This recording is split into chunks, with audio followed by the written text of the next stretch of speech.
একবার একজন সাংবাদিক একটি টেলিভিশনের অনুষ্ঠানে ব্রুসলিকে প্রশ্ন করেছিলেন, আপনি জীবনে শান্তি কিভাবে খোঁজেন? ব্রুসলি চমৎকার একটি উত্তর দিয়েছিলেন, শান্তি খোঁজার জিনিস না, এটা বেছে নিতে হয়।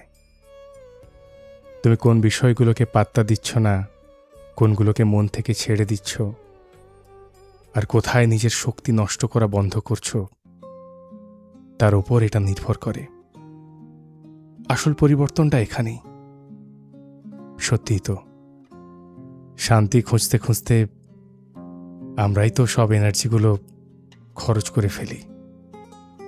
মাঝে মাঝে ইগনোর করা আর সঠিক জিনিস বেছে নেওয়া সবচেয়ে বেশি শান্তি দেয়। শান্তি শান্তি খুঁজে পাওয়া যায় না।